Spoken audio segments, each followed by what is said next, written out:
of lectures in the 50th foundation year of CDS. Today we have a very distinguished speaker who is also a great friend and well-wisher of CDS, I must say. His name is Professor Patrick Heller from Brown University in the US. And he has been so kind enough to wake up so early in the morning, and because it's only 7:30 a.m. in Rhode Island where he's based.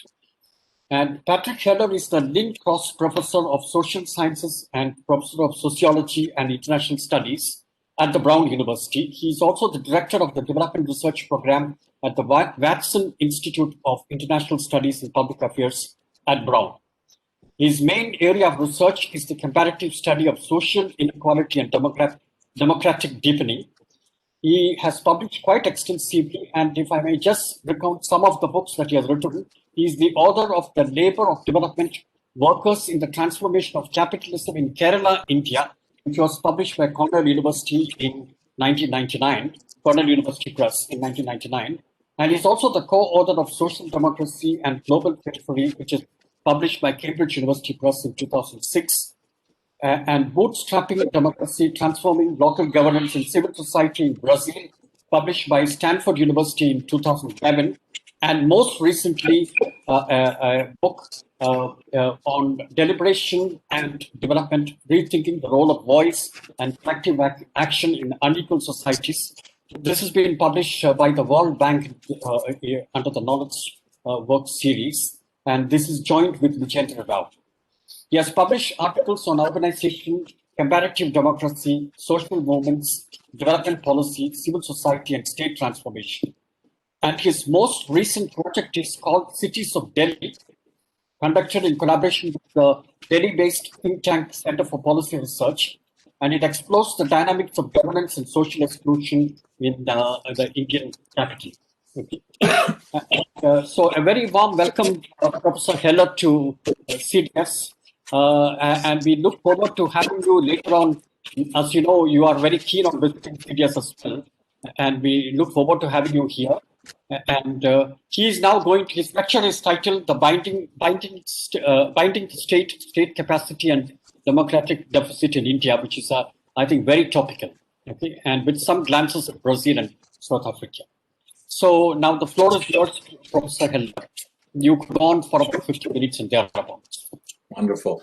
Thank you so much, Professor Mani, for that very kind and warm introduction. And thank you to all of you for being here on a Friday at 6 p.m. on a day that I know the budget is being presented and many people are very busy. It's a real honor to be with you. As you may know, I actually lived in Kerala and stayed at CDS quite some time ago, 1991 and 1992. Those were two of the most exhilarating years of my life, and part of that, I think, was just the sheer excitement as a graduate student of being able to spend time in India and in Kerala in particular. But a lot of that had to do with the generosity and the extraordinary welcome I received at CDS. It's an amazing institution. It's an institution whose work I've followed carefully ever since. I've developed long-standing relationships with many CDS faculty, in particular Thomas Isaac and Chandan Mukherjee and K.N. Harilal.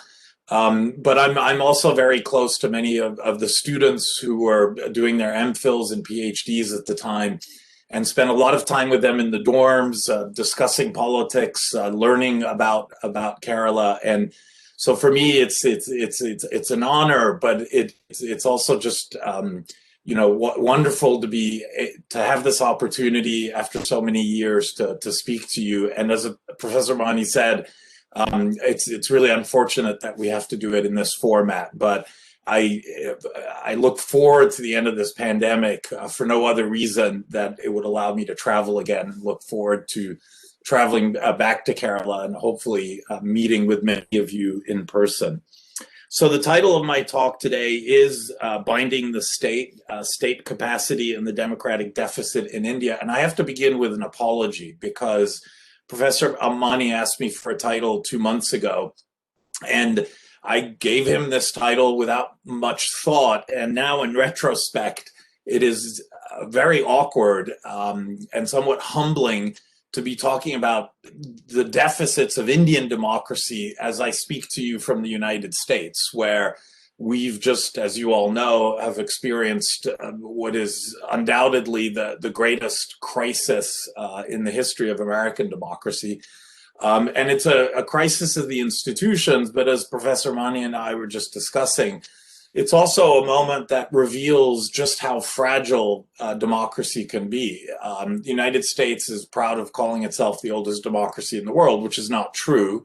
African Americans in the South in the US only got the right to vote in 1965. So in terms of universal suffrage, this is a much younger democracy than Indian democracy is.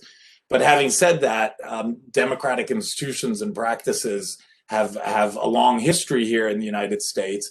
One would have thought that that history was so long and so consolidated that the prospects of the executive branch launching a coup against democratic institutions would be unthinkable. And yet that's precisely what we witnessed on January 6th. So I won't comment any more than that on the current state of democracy in the United States, but just wanted to start with that qualification so that as I do talk about the deficits of Indian democracy, you can bear in mind that I'm fully aware that I'm not in a particularly good position to be talking about the problems of Indian democracy given current circumstances here in the US. After leaving Kerala in 1992, as Professor Mani kindly noted, I went on to write a book about the agrarian transformation in Kerala and its trajectory of development. And I have ever since, in a series of comparative works, made arguments comparing Indian as well as Kerala's democracy to other democracies, in particular Brazil and South Africa. And what I'd like to do today is, in a sense, take stock of that body of work and share with you my thoughts on the relationship between state capacity and democracy in India, but also do so with some brief glances at Brazil and South Africa, just to underscore some similarities, but also some, I think, significant differences that help us try to make sense of the Indian case, which is, by far and away the most complex democracy in the world. Sorry, I'm just changing the slide. So let me begin with a quick comment about the state of the debate on development. I was in Kerala in the 90s and my first book came out in 99. And at the time, there was an emerging consensus, which is quite rare, I think, in the academic field, between sociologists, I'm a sociologist by training, and economists. And that consensus is maybe too strong a word, but a convergence in the belief that states can play a proactive role in promoting development. And this is what's known as the developmental state literature. It largely came from sociologists like Peter Evans and political scientists. But eventually many economists, maybe most famously Danny Roderick and Stiglitz of the World Bank, sort of got on board and argued, and that this is a new paradigm in economics, at least in development economics, that economic development isn't really about accumulation, it's really about organization. It's about having the right institutions that can support long-term growth. And increasingly, the solution to developmental problems came to be seen as essentially a Weberian solution. Max Weber, the great sociologist who theorized the state and the role of bureaucracy in particular. And increasingly, we came to see development as a governance problem. So Atul Kohli, for example, in his most recent book, has famously argued that India is a vibrant democracy that is badly governed. Lant Pritchett, a development economist, has what I think is a nice, although as you will see, somewhat problematic metaphor of what he calls the flailing state, by which he means that in India, the center, Delhi, if you will, and the ministries and the IAS is extremely capable and competent. The macroeconomic management of the economy is generally very good, and they're capable of designing development policies that are technically effective. But when it comes to implementation, it's a flailing state. That is, the arms and limbs aren't very well connected to the head, largely because of problems of local governance. And the response, I think, in general to this a diagnosis of the limits of development in India has been to argue for more good governance, of improving the Weberian characteristics of the state, the structures and institutions of the line departments, and in effect, improving the chain of command to ensure that commands or regulations or laws or policies enacted at the center are effectively implemented at the local level. And then you get this whole good governance literature out of the World Bank, et cetera. And, you know, I think they've raised important questions, and they're addressing, clear problems that the Indian state and other developmental states face. But I think there's been a tendency in this literature to neglect the gorilla in the room, which is the nature of democracy itself.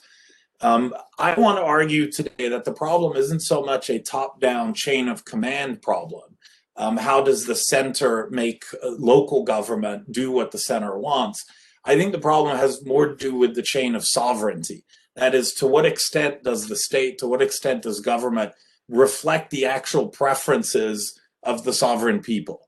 To what extent are preferences actually being formulated, not so much in the state, but in civil society, and then communicated upwards towards the state? And to what extent is the state accountable from below? And I'll be elaborating this point throughout. So if it's not entirely clear, hopefully it'll become more so throughout the talk. So I want to bring democracy back into the debate on the developmental state. The developmental state debate has largely been a debate about institutional design, about good governance. I want to argue that it has to be a debate about democratic deepening. And I want to begin with a very quick, simple definition of what I mean by democratic deepening. And this comes from the sociologist Charles Tilly. And for Tilly, thinking long-term, so this is very long-term, over decades, the true measure of democratic deepening is the degree to which people shift their trust from networks, the networks that they themselves are inserted in, family, kinship, tribe, caste, locality, etc., that they shift their trust from networks to institutions, that they actually begin to trust in institutions, putting your money in banks, trusting that the police will come when there's a problem, trusting in your public health institutions, trusting in the local state. And building trust is essentially about authorizing power. That is, people are willing to abide by the authoritative commands of the state insofar as they see the state as legitimate, insofar as the state's power, its coercive, its regulatory, its bureaucratic powers, are seen as having been properly authorized. Democracies are, in other words, systems in which power has been duly and legitimately delegated to the state and authorized by the people. And this is a fairly conventional view of democracy, but I want to break it down a little bit and suggest that there's really three types of authorization, and that democracies are more effective and deeper and invite more trust when all three forms of authorization work together.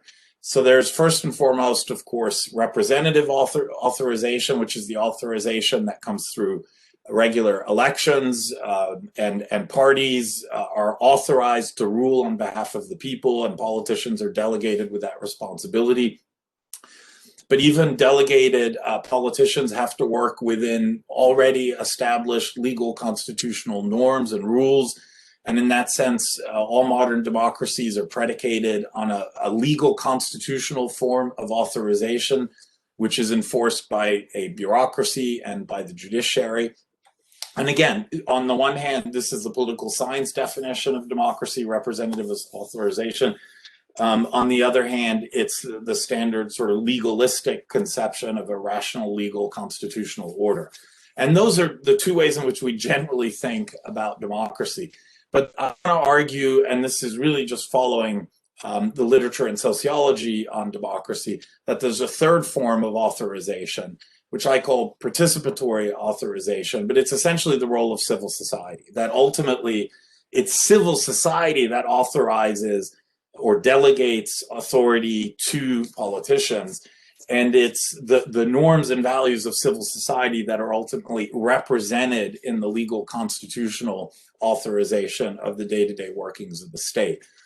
So what do I mean exactly by participatory authorization? Well, what I mean is that citizens themselves have to be empowered, not just every 4 years to vote, but on a daily basis, empowered to effectively use their rights. And in using their rights, participate in the public sphere. And the public sphere that generates preferences, which are communicated through elections and through other mechanisms to the democratic state. And this idea of citizenship is important in a basic intrinsic sense, as Prof. Bandhu Mehta has argued. Having rights and being able to use your rights, and this goes back to Rousseau, is what gives people a sense of moral worth, that irrespective of their position in society, be they high or low status, high caste, low caste, high income, low income, all citizens of a democratic polity have the same basic civic, political, and social rights, and those rights give them a sense of moral worth. Civil society in the public sphere is also the space in which preferences are formed. We're not born with preferences in our heads. Preferences are deliberated, as Amartya Sen has argued. And third, and just as importantly, civil society, an active civil society, is the mechanism through which one holds the state accountable, not just every 4 years when there's elections, but on a daily basis. So that's the basic predicate of this argument.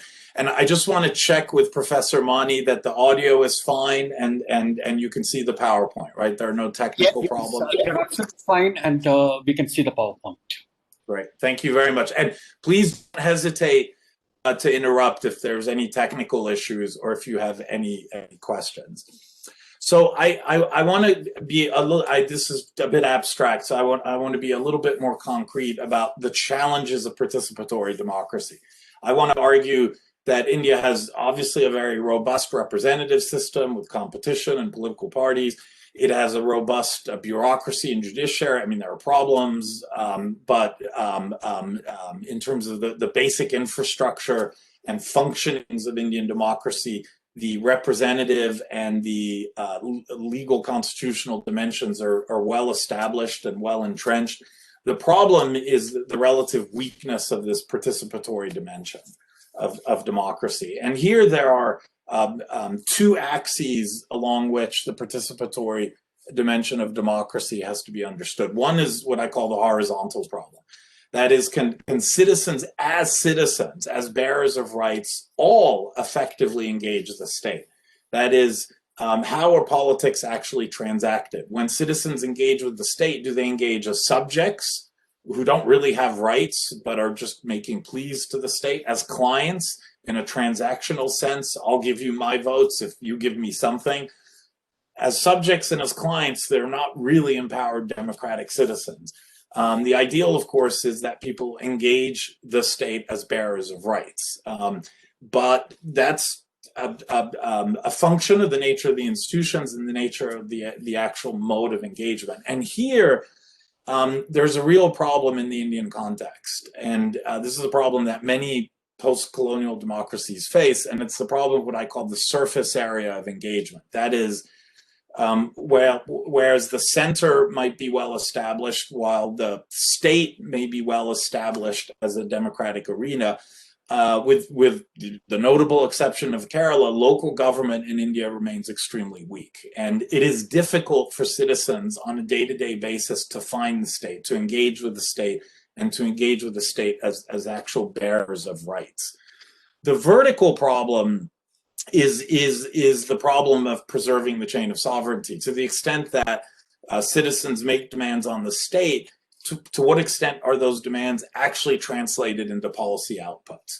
And this is essentially the problem of delegation. So along both these axes, there are significant challenges in how citizens can effectively use their rights, as it were. I'm going to move very quickly into the more substantive empirical parts of this talk, but before I do so, I just want to remind everyone very briefly of this distinction between political and civil society. And Partha Chatterjee has written about this. It's a big part of the literature on democracy.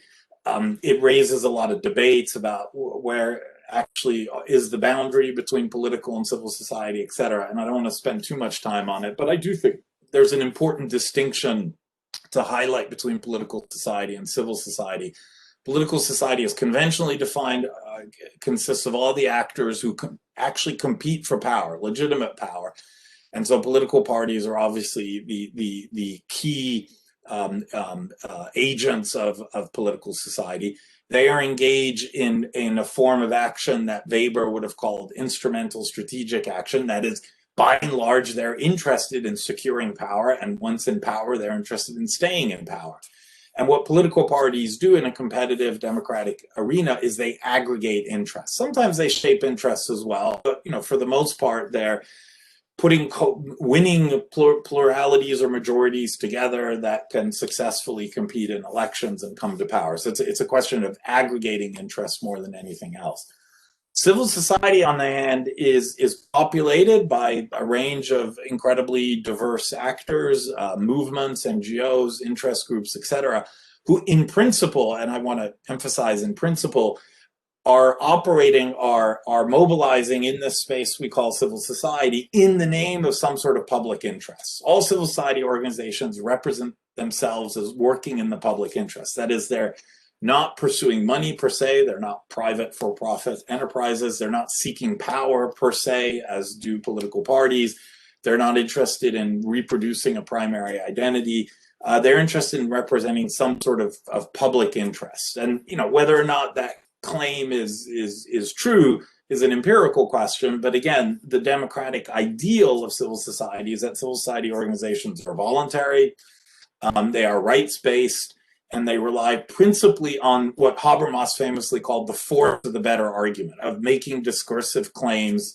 in the public sphere and persuading people or bringing people to their position, including politicians and bureaucrats, based on the arguments that they make. And again, these are ideal types, but they're important for understanding the trajectories that I'm going to be talking about. So let me move to the question of local government. And this is where I do want to make my remarks a little bit more comparative to put Indian democracy and this problem of state capacity into some comparative perspective. And I'm comparing Brazil, India, and South Africa. And the basis of the comparison is that essentially these are the three largest democracies in the global South, democracies that were built against a backdrop of extraordinary inequality, income inequality, racial inequality, caste inequality.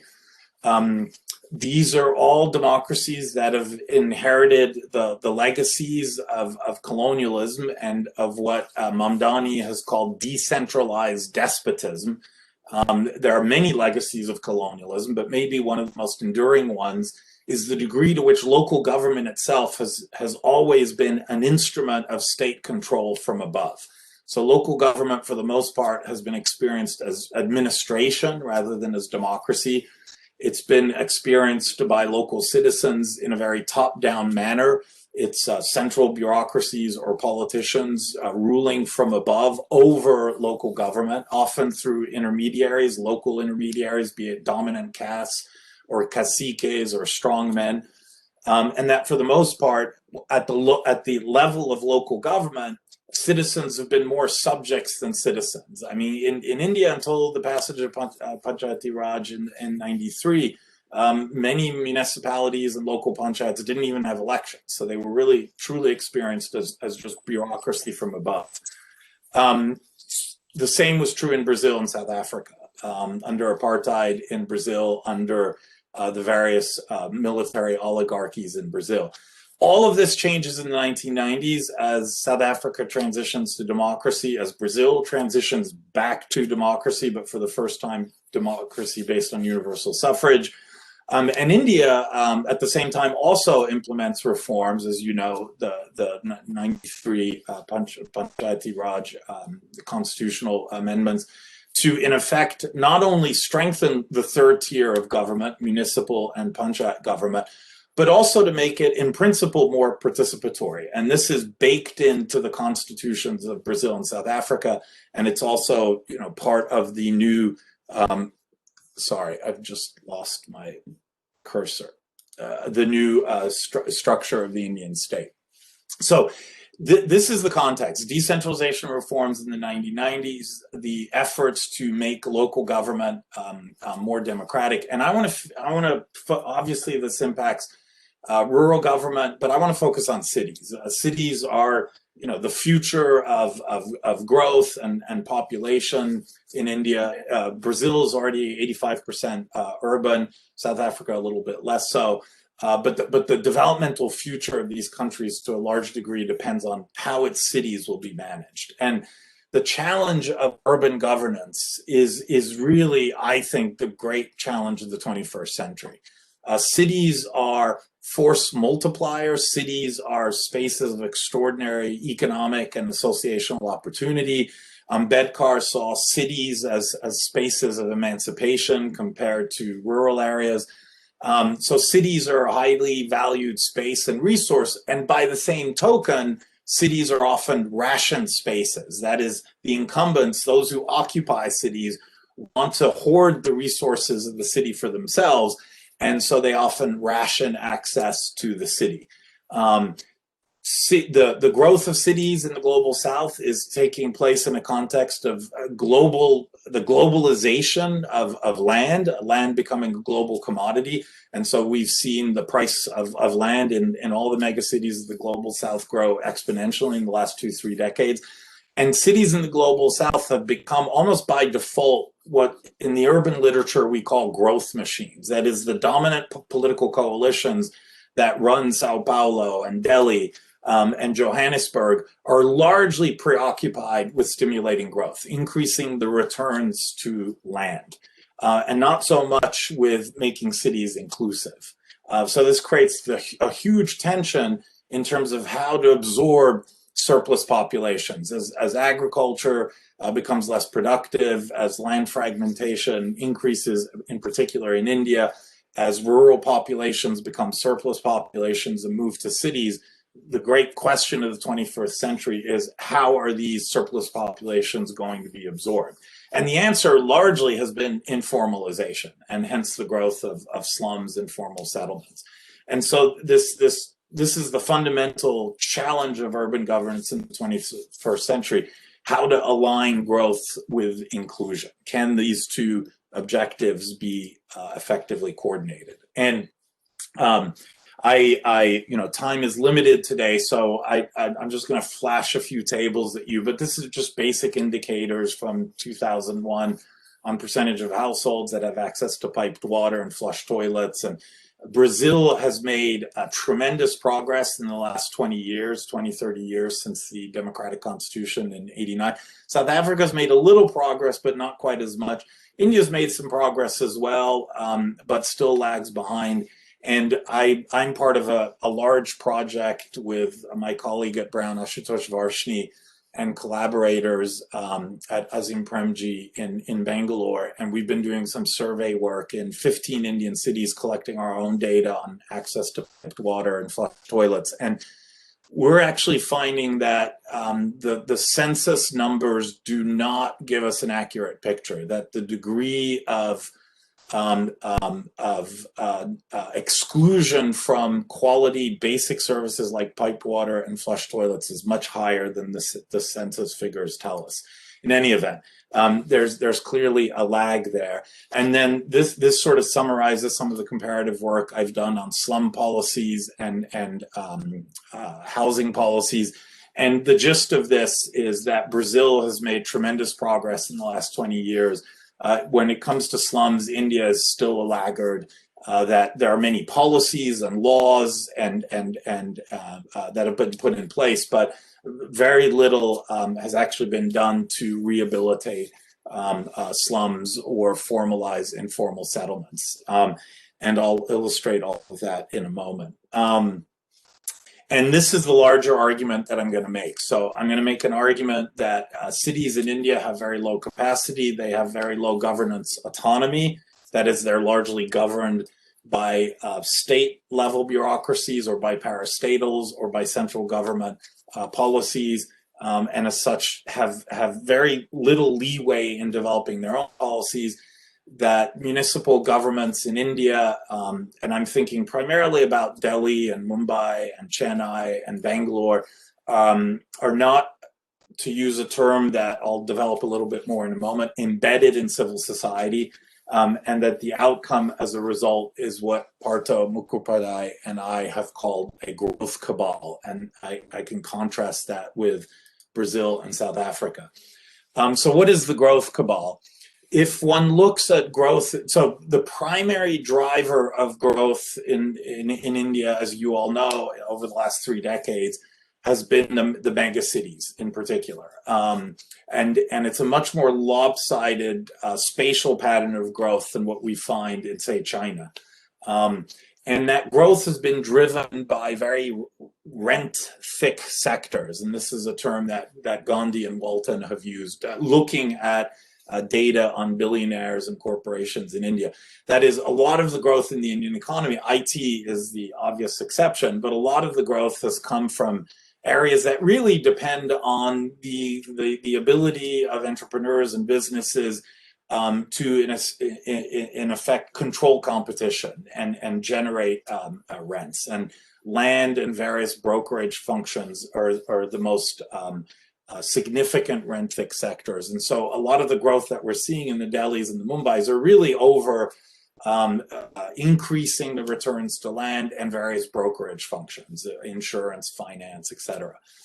Infrastructure has simply not kept up, and this is true in absolute per capita terms in terms of how much has been invested in urban infrastructure, but it's also true in the distributional sense. So Delhi is the classic example. Most of the funds that were allocated through JNNURM to building flyovers, not building up the water system. And the water system in Delhi fails systemically in terms of delivering the informal settlements and JJCs.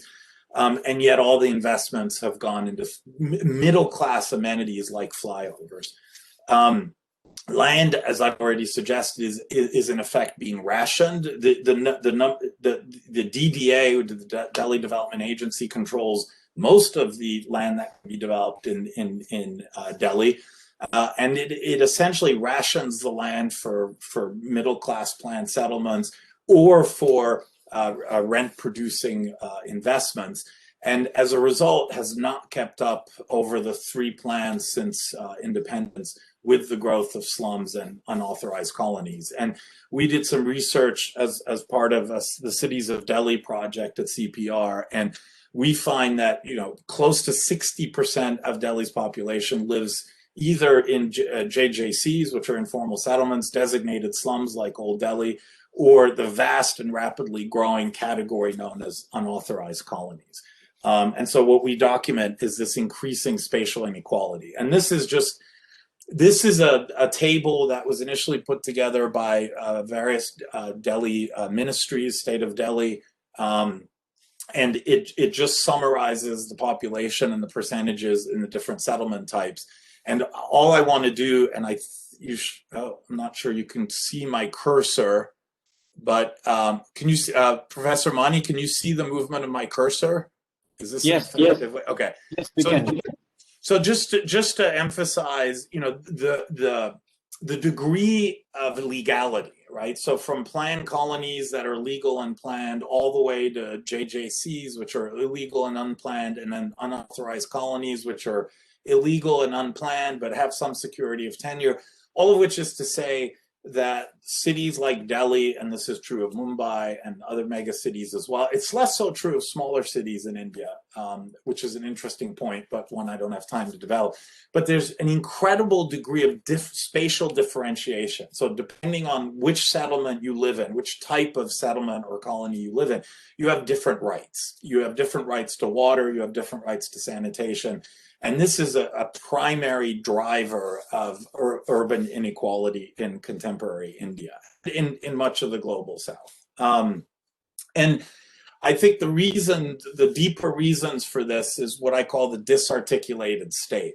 This is a chain of sovereignty problem. That is, again, at the local level, and here I mean the level of cities, Indian cities probably have the least capacity and authority for self-governance of any megacities in the global South. And that's a big statement, and it would take a lot of time to support it, but certainly much less so than South African and Brazilian cities. And so governance, to use a Latin American term, government, at the level of the city is really just experienced as a form of bureaucratic authoritarianism. You have these powerful state-level bureaucracies or parastatals or central government programs and agencies that essentially rule the city. You know, the DDA, the Delhi Development Authority, is a central government authority, and it governs all the land allocation and land planning in the city of Delhi. And so this creates a real problem of actual citizenship, that the surface area of the state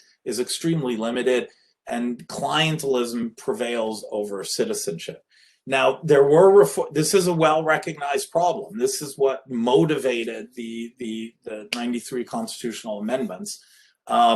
But by and large, those constitutional amendments have not been effective. Kerala is an exception with the People's Plan and decentralization to panchayats and to some degree municipalities. But for the most part, the panchayati reforms were resisted by politicians and bureaucrats who have a stake in the existing system, which really does give them a lot of authority. And there was very little, especially in urban areas, less so in rural areas where you have the MKSS, or in the case of Kerala, the KSSP, that really did push for investing in local participatory government. But in urban areas, there was very little organized support from civil society. And so by and large, one of the great ironies of the Panchayati Raj reforms is that they've been more successful in rural areas for the most part than they have been in urban areas. And so in urban areas, local democracy really is little more than a system of what I call fragmented brokerage.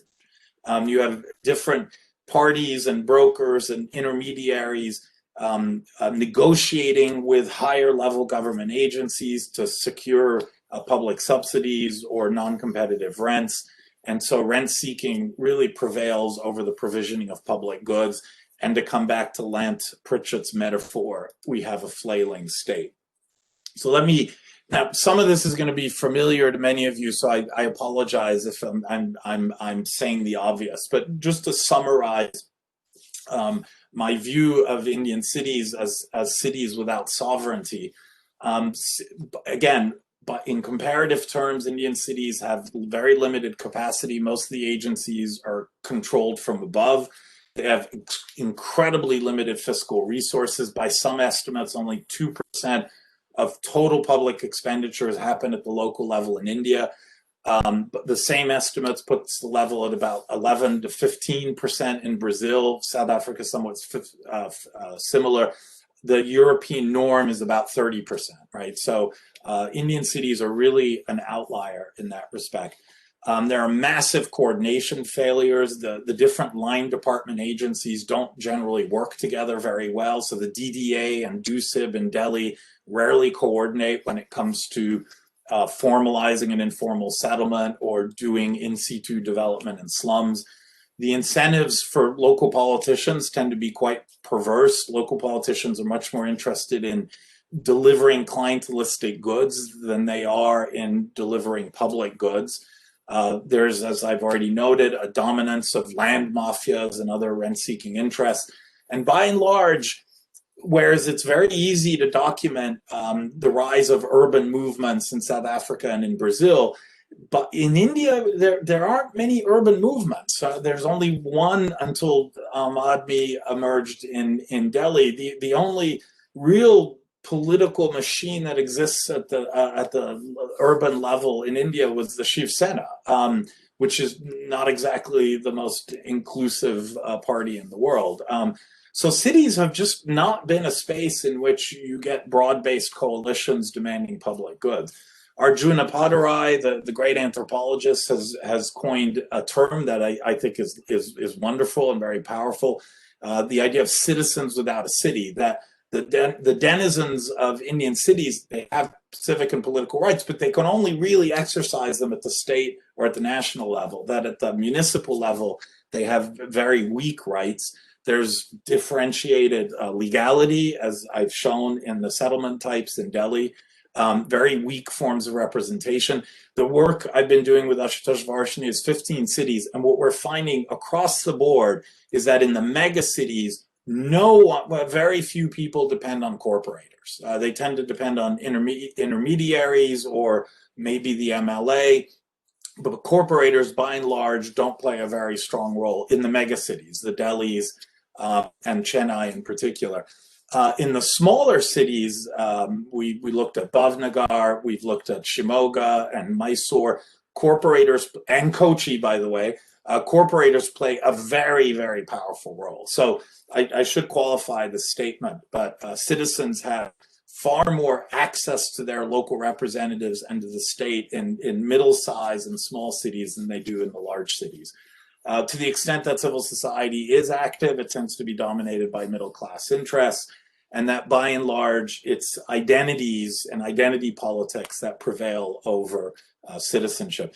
The larger problem I want to suggest is what I call the misalignment of institutional power and political authorization. That is, where people have the power to authorize their delegates is not the same space where institutional power is actually being exercised. And as a result, most of the state agencies that govern the large megacities in India are really not on a day-to-day basis accountable to civil society. And I see that I'm running out of time, so I'm going to skip the South Africa story, but focus very briefly on the Brazilian story, because I think the parallels here are, the parallels and the differences are extremely instructive for thinking about the future and the prospects of Indian megacities. So this is a map of Brazil. This is the HDI. You're all familiar with this measure.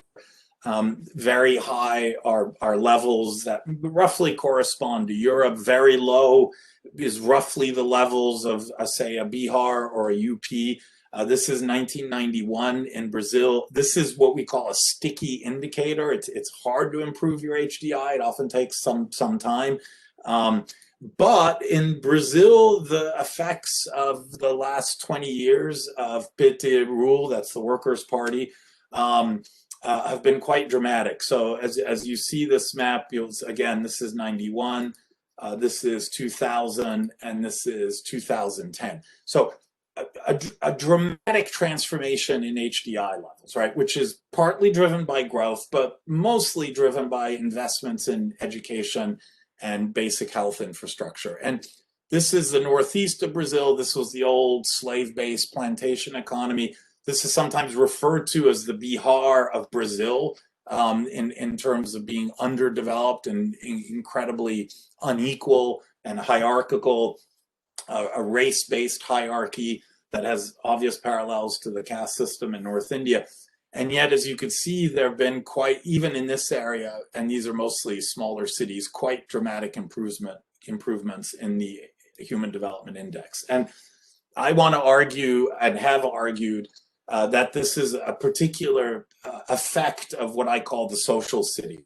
That since the transition to democracy in Brazil in 1989, a transition that was driven by urban movements, there's been very significant investment in the capacity of Brazilian cities to be inclusive even as they grow. So there's been a lot of land regularization. So slums and informal settlements have been regularized and people have been given titles to their land. There's been a dramatic expansion of social programs.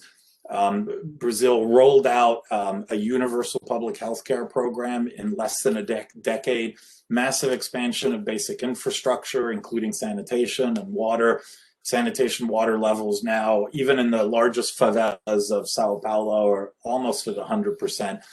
And I argue that this is a function of the degree to which these large megacities of Sao Paulo and Rio have been embedded. The local state is embedded in civil society. That is, it's accountable on a day-to-day basis through mechanisms such as participatory budgeting. I wrote a whole book on participatory budgeting with some Brazilian colleagues. So this is, of course, the idea that budgets are made through, as in the case of the People's Campaign in Kerala, through open participation and mobilized civil society groups, a lot of power sharing in key sectors like health and transport and housing. There are these kind of corporatist institutions called councils, sectoral councils, where actors from civil society have a say over how monies are budgeted in these sectors. And then famously a law called the City Statute, which is a very elaborate set of laws and regulations that mandates citizen participation in long-term planning of Brazilian cities. And this has resulted in what I call an expanded surface area. Citizens in Brazilian cities have direct access to the local state through the bureaucracy, through their representatives, but also through these new participatory structures, which in turn has allowed for new forms of what we call co-production. So for instance, when the city of Sao Paulo does new housing in informal settlements, it works directly with the housing movements. And rather than just a bunch of engineers, which is the sort of standard model in Delhi, trying to reorganize an informal slum, housing policies and in situ slum development in Brazil is managed through these forms of co-production with civil society. And all of this really reflects the particular history of the transition to democracy in Brazil in the 1980s, which was driven much more by civil society than by political parties. So I'm really short on time, and in the Q&A session, we can come back to this table and I can elaborate on it. But I just want to go to these are, I promise, my last two slides and just reflect a little bit on the longer term developments that have produced the current state of weak local governance, especially at the municipal level in the Indian context. So the historical conditions of democratization in India, and again, I don't have the time to draw out the parallel with Brazil or South Africa, but the historical conditions were such that political society essentially dominated over civil society. Kaviraj has called this democracy without preconditions. The whole nation building project led by Nehru was consolidated by making various accommodations with political brokers at the state and local level. Political parties in the North, in particular, came before social movements did. And the contrast with the South is striking. In the South, in Tamil Nadu, in Kerala, with the mobilization of the working class and left movements and the peasantry, movements came before parties in a sense. And so civil society was activated before political society was. And many have argued, myself, Amit Ahuja, Kaila Rasan, and Vijay Bhaskar. Vijay Bhaskar has his PhD from CDS. Of course, they have a recent book out called The Dravidian Model on Tamil Nadu. And they make a similar argument, namely that because civil society was mobilized before political society, politics and democracy have been much more embedded, as it were, in civil society. But overall in India, and especially in North India, the dominant mode of politics has been a competitive mobilization of segmented identities, caste-based mobilizations or religious-based mobilizations. Politics has been instrumentalized. Politics is much more about rent seeking than about the provisioning of public goods. I think the rise of the BJP, first in Gujarat and now at the national level, is really a story about the middle class and its allies, its carefully cultivated various allies to build electoral majorities. But it's really a story of middle class trying to hoard opportunities. And it's notable that the great megacities of India, from Bangalore to Delhi and Mumbai, are BJP or BJP aligned. And so identity politics, even in cities which were meant to be these emancipatory spaces, have in fact congealed around identity politics or protecting narrow class interests. And there's a certain involutionary logic to these instrumentalized politics, so that rather than developing broad civic identities and more encompassing forms of demand making, the emphasis in politics has been these much more narrow rent-seeking coalitions. Now, having said all that, there are counter trends, important counter trends. During the UPA government, the diffusion of rights-based discourses, the National Advisory Committee, which produced EDREGA, which produced RTI, these are all rights-based forms of distribution, trying to overcome the traditional clientelistic model. I think, as I've argued since my first book, that Kerala is clearly an important exception. And then, as I already noted, Vijay Bhaskar and Kalayarasan's recent book, Dravidian Model, is another counter trend. And these are important to emphasize. And so I'll just finish, and this is my last slide, and I do apologize.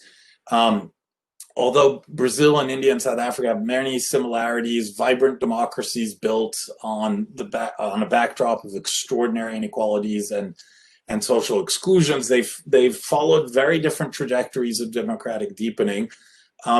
Many argue that these are just differences of institutions or differences in equality. I don't think that's true at all.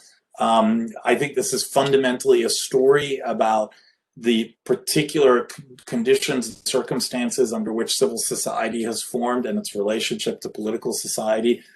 I think democracy is much more effective, much more inclusive, and much more legitimate when it's deeply embedded in civil society. What that actually looks like is what I've been trying to get at, but it is a real empirical and theoretical challenge. But what I want to emphasize is that the degree to which one actually does have broad-based civil society participation doesn't simply mirror social structures. It's often assumed, a la de Tocqueville, that if you have a lot of inequality, you can't get a lot of participation. But I think, you know, the history of Kerala, the history of Tamil Nadu, of the Indian South compared to the North, a South that was in many ways much more unequal, had a much more rigid caste system, was nonetheless a setting in which broad-based civil society mobilizations did emerge and did shape democracy and the polity in ways that are very different from North India. So with apologies for running a little long, I will end there, and I really look forward to your questions, and if need be, I can go back to any particular slide that you have concerns or questions about. Thank you very much. Okay, thank you, Professor Heller, for this wonderful lecture. And now the floor is open, and if anyone would like to ask a question, they would like to unmute themselves and ask the question. And if you're finding it difficult, then you can put your question in the chat box and we will speak that out for you.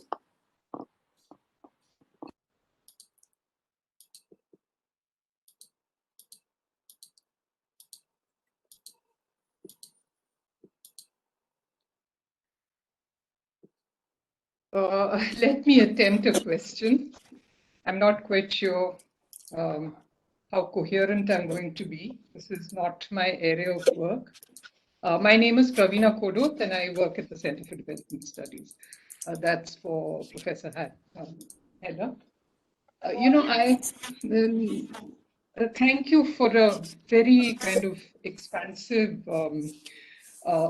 slate that you have laid out for us, which was, it's a lot of learning for me.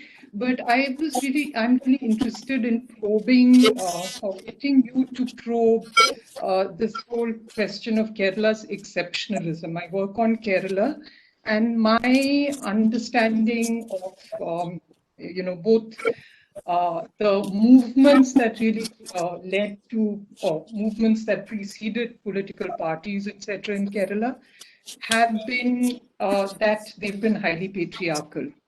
And, even when you come to local governments, you come to reservations which have made women highly present, highly visible in local governance, there's still this sense of women as subjects rather than right-bearing citizens. So there are limits to their ability to translate themselves into right-bearing citizens. And this is especially clear. I've done some work on Kudumbashree particularly.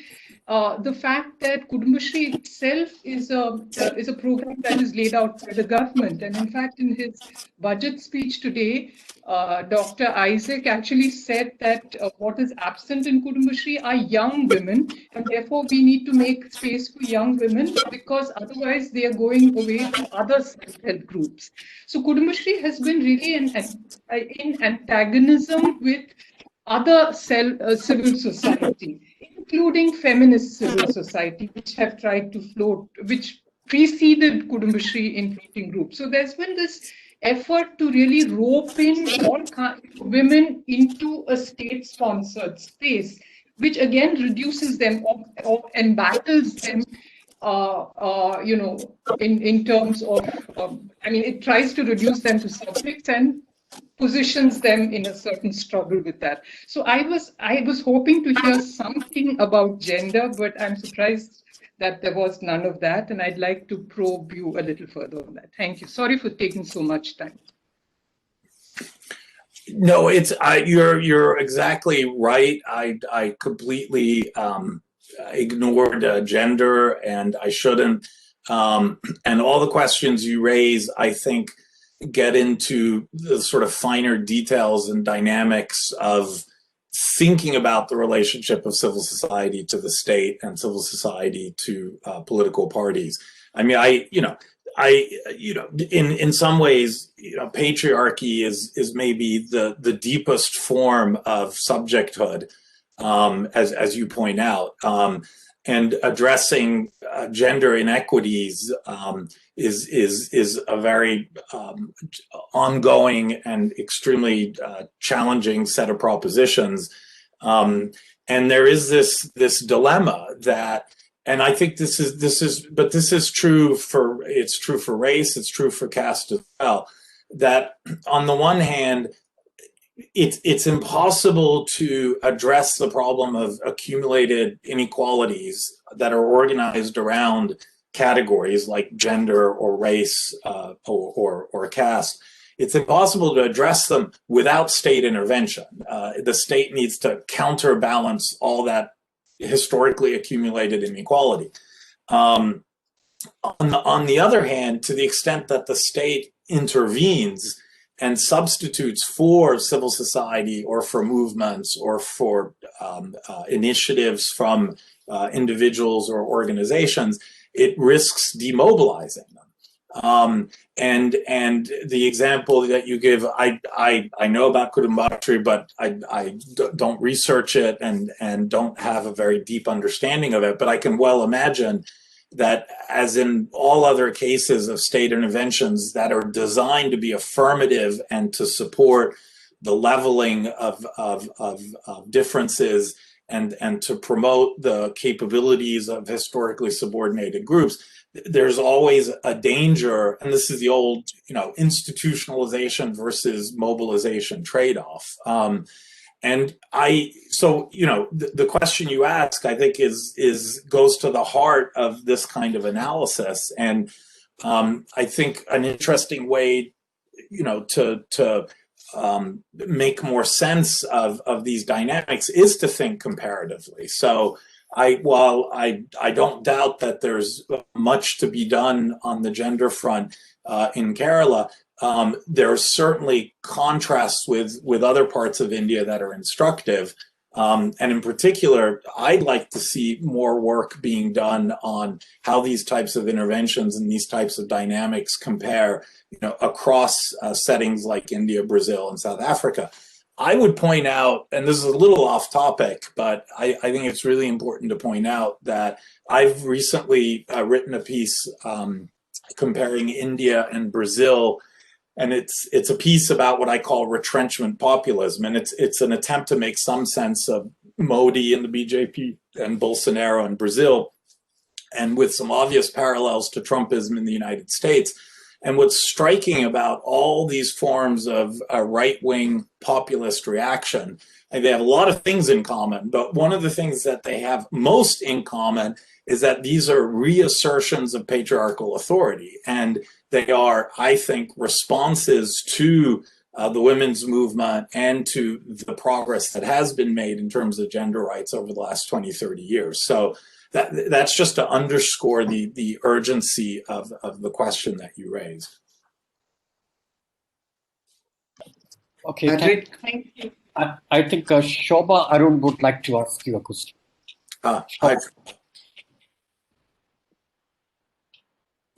Shobha, please go on.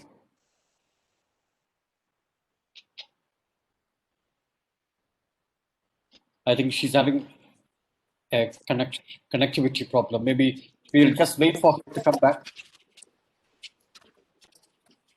Hello, can you hear me Shobha, now? we can't hear you. Hello? Sorry, can you hear me now? It's yes. Hi, now you're better. Yes. Okay, sorry, yes. I'm Shobha Arun from Manchester Metropolitan University. Thank you, Patrick. I think I'm very much inspired by your writings, but also your take on, social structures. So my question was more on social class. I know you touched upon middle class holding opportunities. Whether, it is time to open up a question of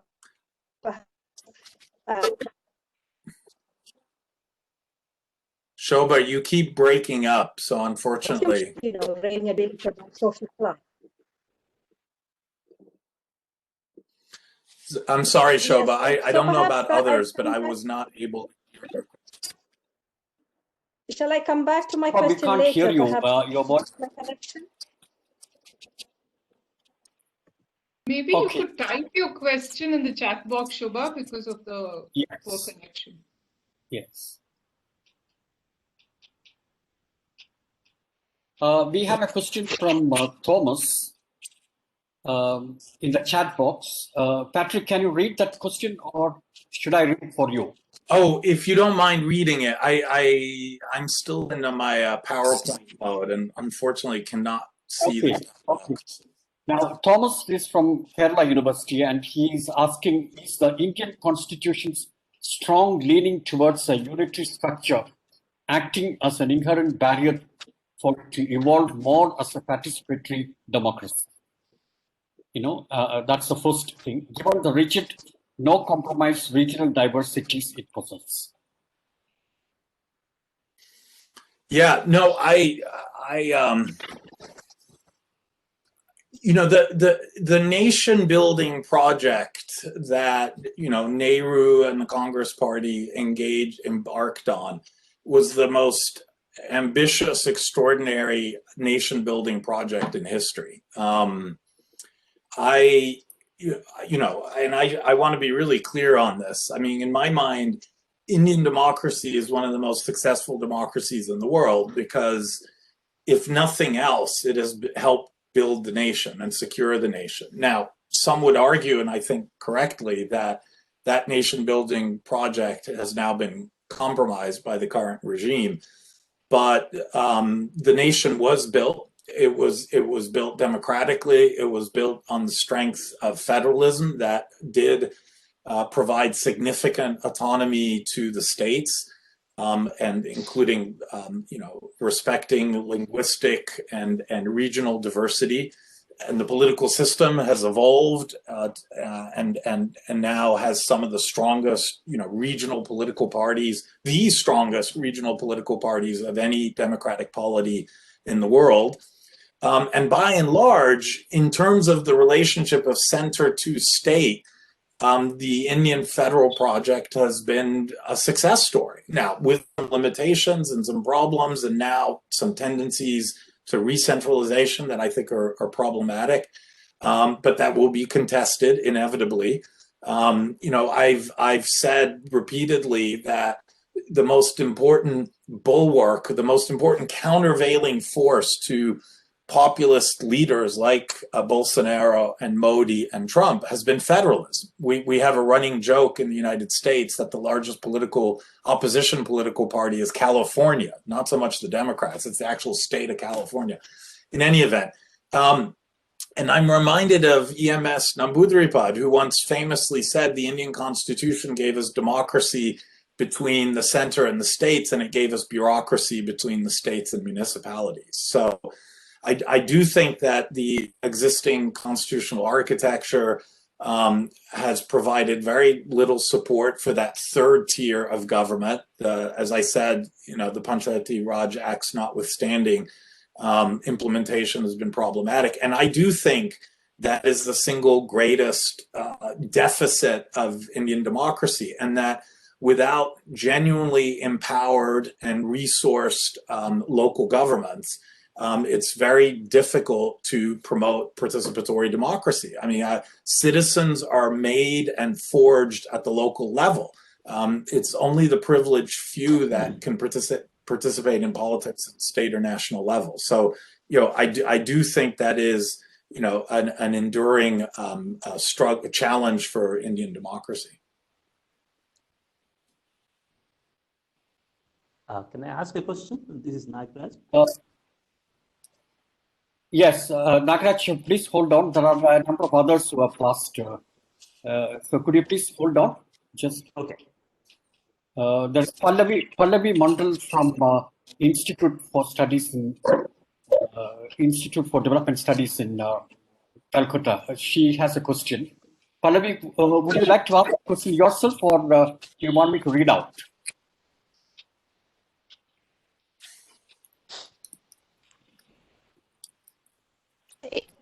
It's better if you could read. Am I audible? Yeah, you are audible. You could ask this question yourself. Okay. Thank you, sir.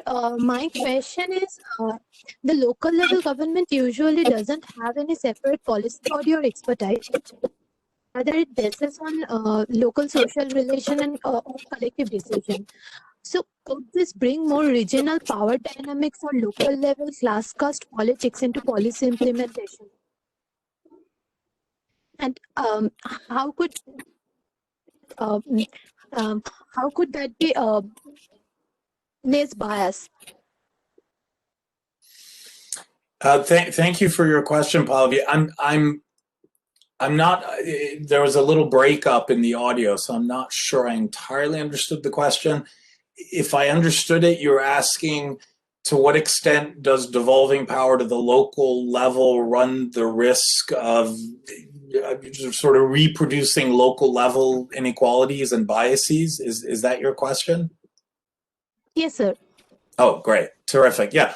No, that's the $1 million question. And I think everyone, who thinks about decentralization and devolution and promoting local participation worries about this. I mean, this is the old, this was Ambedkar's point, right? That he didn't want to give too much power to rural areas or villages or panchayats because he knew that was simply investing and reinforcing the power of local dominant elites. And this is a real problem. It's a huge challenge. It's a challenge of institutional design, but it's also a challenge of politics. And so, yeah, decentralization is not just a technical problem. It's a massive political challenge.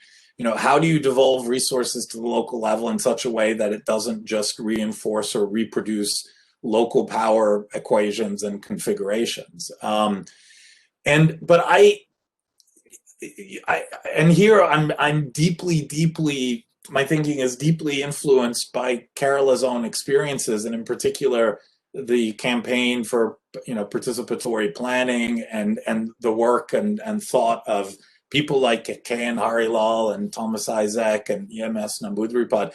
And one of the things they've always said, and I fully agree with this, is not devolving. So the problem you're alluding to in the literature is called the problem of elite capture. If you devolve resources to the local level, they'll be controlled and used by elites to reinforce their power. That's already the case. I mean, even without devolving local, the assumption is that higher level bureaucracies and higher level politicians at the state or central level are going to be better about making sure that the resources and the authority gets to the dominated castes or to the women who need it, and that's just not true. That there's plenty of reinforcing local power structures through centralized interventions. Now, that doesn't rule out the possibility of a higher level intervention that would indeed be attentive to these problems. So it's not clear to me that you get more corruption and more reproduction of inequality by decentralizing, because there's already so much to begin with. But having said that, you want to be attentive to, as I said, the institutional design and the politics of decentralization. And again, I think, and we know that there are real limitations to what's been achieved in Kerala in terms of strengthening local government, but certainly the People's Plan and what happened in '95 and the campaign and the role of the KSSP and the way in which the state and the activists and the planning board, the way they designed it was specifically meant to address these problems, right? To find ways in which to ensure that there was transparency and participation at the local level, et cetera. And it's really hard to do, but that's the big challenge of decentralization. Okay. I hope that answers your question. Yeah. Thank you. I think we'll put you. Yes, Pallavi, do you have any further questions? No, sir. Thank you. Okay. Okay. Then now next, Ravi Raman would like to seek clarification. Ravi, please ask. Yeah. Thank you so much, Sunil, and thanks, Patrick, for your wonderful speech. Enlightening. I have two clarifications.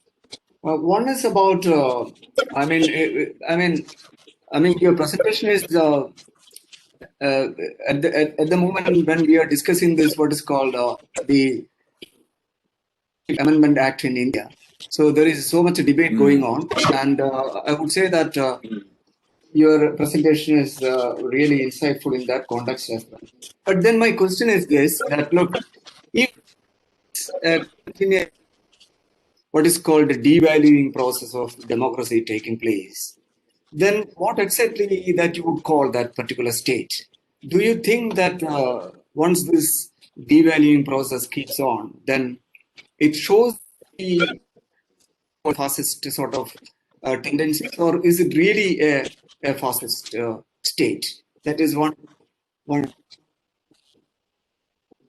Secondly, your categories, state versus civil society.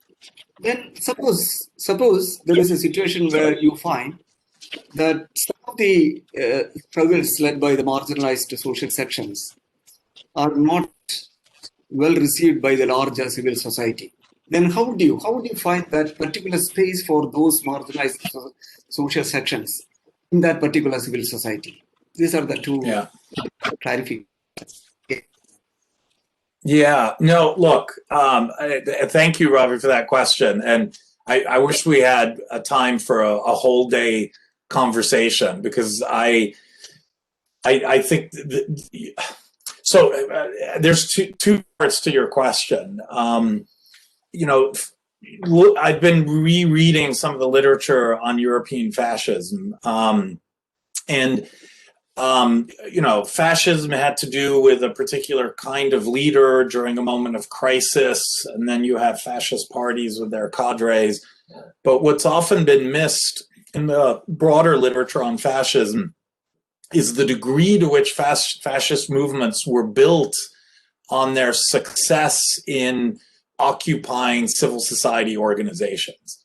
The Nazis and Mussolini rose to power largely through their ability to not just organize as political movements at the national level, but their ability to capture unions and local associations, etc. So what we're seeing, I think, when I compare the United States and Brazil and India, what worries me the most about the Indian case, in all three cases, we have populist leaders who've come to power on the strength of a kind of essentialized ethno-nationalist identity that's explicitly opposed to the idea of a rights-based civil society. The difference is that while, as we discovered on January 6th, while Trump does have a support base, including elements that are deeply entrenched in civil society, he doesn't have a cadre. Bolsonaro has nothing. Bolsonaro has some social media kind of followers, but his political party is useless. And so I think there are dangers to democracy, but I think the Indian situation is far more concerning because of the BJP is much more programmatic, it's much more organized, it's much more cadre based. And the BJP has the RSS and the VHP and any number of other very organized civil society organisms that have penetrated deeply into what Gramsci called, the trenches of civil society. And that Indian civil society today is incredibly fragmented and contested. So on the one hand, you do have the RSS and the VHP, and that's being protected and even subsidized by the government. On the other hand, as you know, you have the CAA and the MKSS and the KSSP. And so the question is, which of these two tendencies is going to ultimately, they're always going to be around to some degree, but which has the potential to become hegemonic? And I'm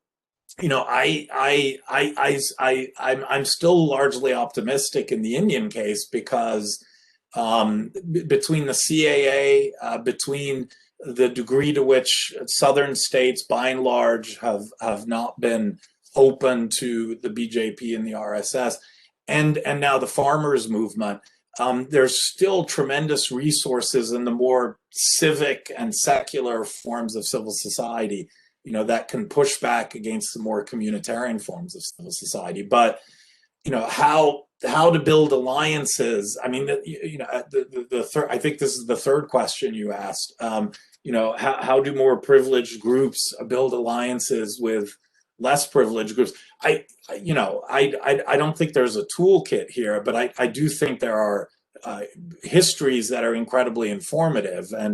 And what's striking to me when I compare, say, Brazil and Kerala, is that the success of movements has been rooted in the fact that not on all issues, so gender being a case in point, but on a broad set of issues, have formulated their demands in terms of a very strong rights-based culture. And I do think that's what's at stake in the current democratic crises that we're witnessing.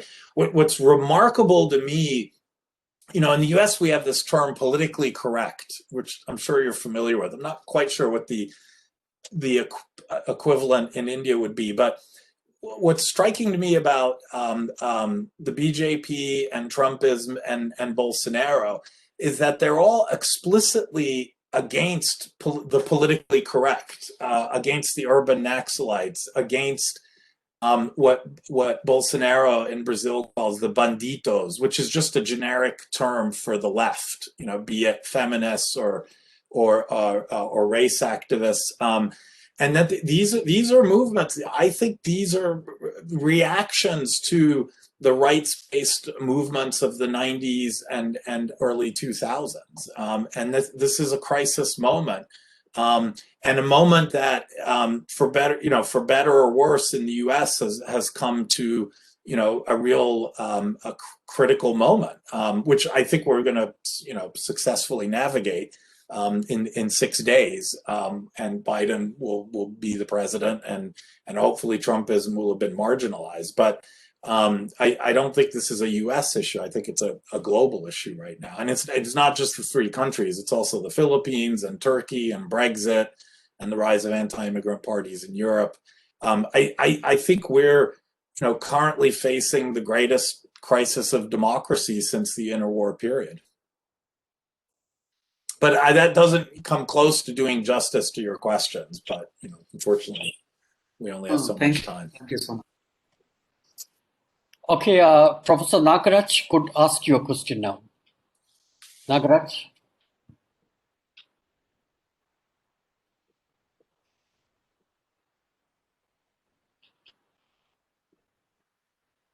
Hello, Nagaraj.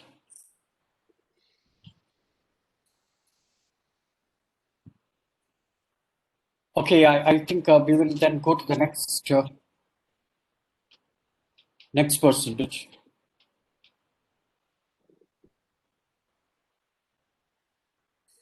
Okay, the next question is from Ashish Biswas. He is one of the new students, doctoral students at CDS. Yeah, he has asked a question: how can we increase participation of civil society in a populous and diverse country like India? Yes. Yeah. Well, on two fronts. One is institutional design, and the other is politics. And the institutional design people, I think, have put a lot of thought into what sort of structures and institutions and interfaces and procedures could encourage more popular participation. And there have been very successful experiments like participatory budgeting, like the People's Campaign, the social audits that have now become a regular part of NREGA in Andhra Pradesh and Rajasthan. There's a tremendous amount of experimentation going on as we speak across India, across the developing world, across the global South. And I think, one of the things that as academics that we need to do is be, we have a tendency to sort of focus on the big, powerful, visible actors like states and market actors and corporations. Most of the data tends to be at the national level or at the state level. In the social sciences in particular, because we have access to so much online data and sophisticated quantitative tools, maybe this isn't true in India, but it's certainly true in the United States. Fewer and fewer people are actually doing field work. And, as a result, we often don't pay attention to deeply studying things like Kudumbashri, the research that's being done at CDS, or developing a better understanding of how Panchayati government works in across Kerala. So I do think, good research on what institutional designs work could make a huge contribution to how we think about promoting participation. And then, it is about politics. It is about, particular visions and understanding, and I'd even say ideologies of what constitutes real democracy. There are those who still have very technocratic visions of democracy, of a democracy of experts, a democracy of technocrats. And there are those who are, deeply committed to a real form of citizenship empowerment. And political parties are tricky here because, political parties, insofar as they operate in political society, insofar as that they are driven largely by the instrumental logic of securing and staying in power, political parties will promote participation as long as it serves their electoral purposes. And then inevitably, it seems, run into the infamous iron law of oligarchy. Once in power, power rises towards the top, and political parties in power become increasingly hostile to participation. This, by that way, is what happened with the PT in Brazil. The PT was a political party that emerged out of civil society. It came from unions, urban movements, and the ecclesiastical-based societies of liberation theology. It was very much driven by civil society activists, and it was inclusive and internally democratic. And after almost 2 decades in power, it became an increasingly technocratic, increasingly corrupt political party that disconnected from the movement sector and from civil society in general. And a lot of its base supporters ended up turning against the PT for precisely that reason. So, the politics of participation are complicated, but they do depend on preserving the vibrancy and the energy and the autonomy of civil society. But that's a political commitment as much as a question of institutional design. Okay, thank you. I think Nagaraj is now ready to ask his question. Terrific. Nagaraj?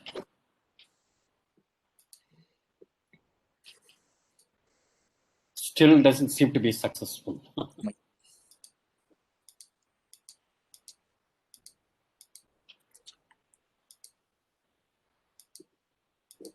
Okay, Shobha, in the meantime, has put a question in the chat box.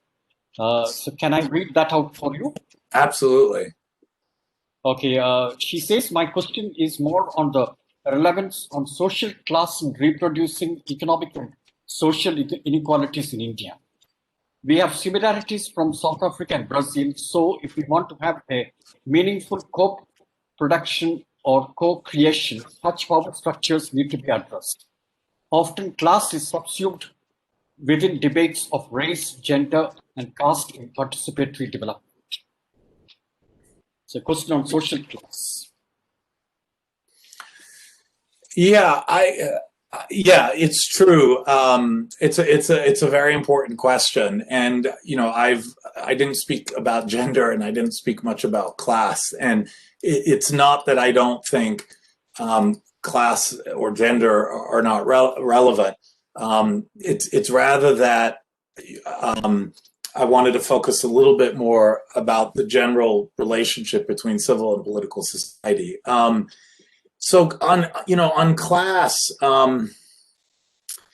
I as a graduate student, and as a sociologist, I was trained in the class analytic tradition, and I certainly think class is a powerful driver of politics and certainly distributive outcomes.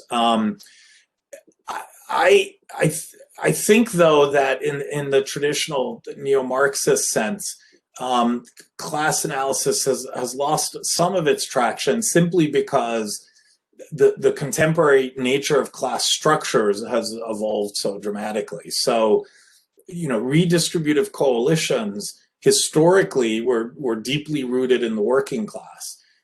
Today, the working class as a category, as a structural category, is a lot more complicated than it used to be.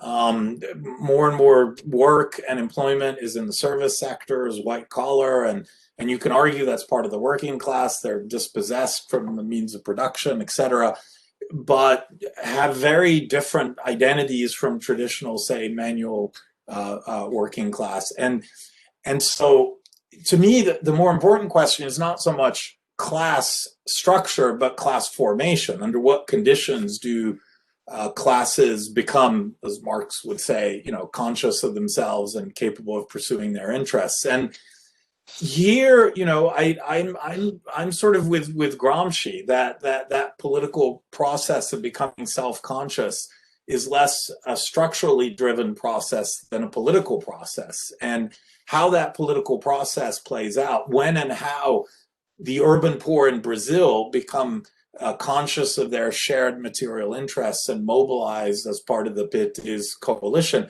that story has a lot more to do with what the particular configurations of movements and mobilizations in civil society than it has to do with the structure of the economy. Now, that's not to say the structure of the economy and the class structure in particular doesn't matter, but the degree to which it translates into particular political formations, I think, is a question of political sociology more than anything else. And in my understanding, is a question that's best understood in terms of how we unpack civil society and understand its relationship to political society. Thank you. And Nagaraj has now come on. Can you hear me? Yes, please do. Please do. Yeah. Yes, I can hear you very well. Thank you. Sorry to have trouble. Okay. Thank you, Patrick, for the wonderful lecture. I have a few kind of empirical questions. First is Brazil. The maps you showed and the improvements over time is really amazing. I did not realize there are such big changes. But tell me, has it led to a significant improvement in Brazil's HDI ranking in the globe across the world? I think my impression was that it has not changed very much. Maybe I would like to be corrected on that. That's a first empirical question. Secondly, did this kind of improvement in HDI led to a huge increase in public expenditure in Brazil? Again, my impression was that it has not. It has not increased because Brazil already has a very high level of public expenditure to GDP ratio. Yeah. So how did this come about? I'm little puzzled. Third question is about India, about the urban India. You see, if what you're saying is true, then there should be very little contestation at the municipal level in the cities in India, a political contestation. But what you find is that there's an increasing contestation there's a competition for municipal elections is increasing in every major city. I mean, I come from Bombay, so I know. There's intense competition, which was probably not there, say, 20 years ago. So how does one explain it? I mean, is it just an election, or people do realize that it allows them to get access to local public goods? I mean, yeah. Is it the reason why people are increasingly contesting? If what I'm saying is true, then I suppose there is some changes from what you have argued. I would like your response to that. Thank you. No, thank you. Those are three fantastic questions, and I'll answer them in reverse order and begin with your last question and basically say, yes, you're absolutely right. The urban is a much more contested arena today in India, in part because India is becoming more urban, because there are more and more representatives from urban areas. Politics in India have largely been a rural story, and what politicians have done historically in India is extract rents from cities through land deals, etc., to fund electoral campaigns that were primarily about mobilizing rural voters. But as urbanization has increased, and there has been a strengthening of the corporator system. And in the 15 city study that I've been talking about, I should have been a little clearer. We find in Ahmedabad and in Chennai and in Delhi, corporators don't matter, or they make very little difference. And Chennai, Tamil Nadu didn't have local government elections for almost a decade, so the cities were run by the bureaucrats. Mumbai is completely different. I totally agree. Mumbai corporators are really important and have a lot of power, and the city will become more and more contested, and that's a good thing. That you start getting city-based coalitions, and whatever one thinks of AAP, AAP is the first political party in India that was explicitly focused on urban questions, right? Which is an interesting development in Indian politics. So I completely agree with you on that, and it's a much more complex story. Having said that, politics in Brazil and South Africa are deeply urban and really organized at the urban level in a way that still isn't quite yet the case in India, but maybe we're seeing a convergence there. On your Brazil question, yeah, the HDI, it has increased its overall position, and most notably on infant mortality. And as you know, infant mortality is the best indicator. When your infant mortality improves, everything else begins to improve. And Kerala is a prime example of that. And I don't remember the numbers off the top of my head, but the urban infant mortality rate in Brazil has just crashed. I mean, in 2 decades, it came down radically. And there's been huge improvements in education as well. So the HDI numbers they're really substantive. I mean, people's lived lives have improved. A la Sen, capabilities have significantly been enhanced. And we see this in particular. So this is just stunning. But in the last 2 decades, before Bolsonaro came to power, the bottom 70% saw their incomes increase faster than the top 29%. Only the 1% really saw their incomes go up. So it was a period of very significant redistribution in Brazil. And it did coincide with increased social expenditures. But, as is the case in Kerala, my colleague Purna Singh, so many other people keep saying, Kerala is better off because of higher social expenditure. I've never totally bought that. I don't think it's the absolute social expenditure numbers that matter. I think it's how those monies are being spent. And what's improved in Brazil is at the municipal level. So Bolsa Familia, which is their famous conditional program. Bolsa Familia works because it's implemented by municipal authorities and it's well implemented. They're really good at targeting the poor. They're really good at making sure that for their cash payments, they actually do get the kids immunized and in school. And that's all about local state capacity, right? So yes, there actually has been an increase in social expenditure, but more importantly, the return on those social expenditures has been increased through increased local state capacity. If that makes sense. Okay, thank you, Patrick. I think we have come to an end because it's 7 minutes past 7:30 here. There are actually 2 more questions, but I would request those people to email those questions to Patrick. Absolutely. Yeah, I see one of the questions about land dispossession in Mike Levian's book, so I'm happy to answer questions by email. Yes. Okay. So, Patrick, thank you so much. You have spent a lot of time. You got up very early this morning, and you gave this wonderful lecture, and you gave answers to every single question that was asked here in a very nice manner.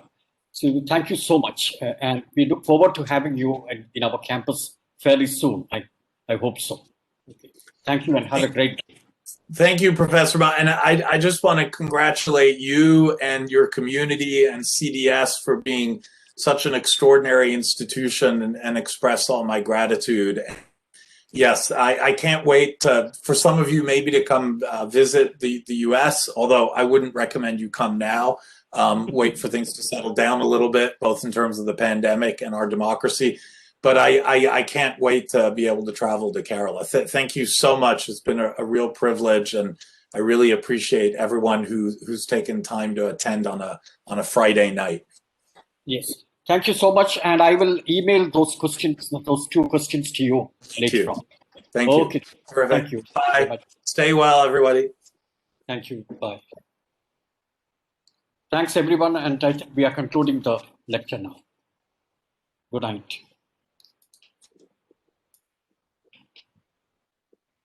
So that was a great lecture. It was very nice. And we have good participation and good questions also. Thank you. Thank you. Well, thank you again, Professor Mani. It's a real privilege and just so nice to be able to interact with you and your community. Okay. Thank you very much. Bye-bye. Stay well. Bye-bye.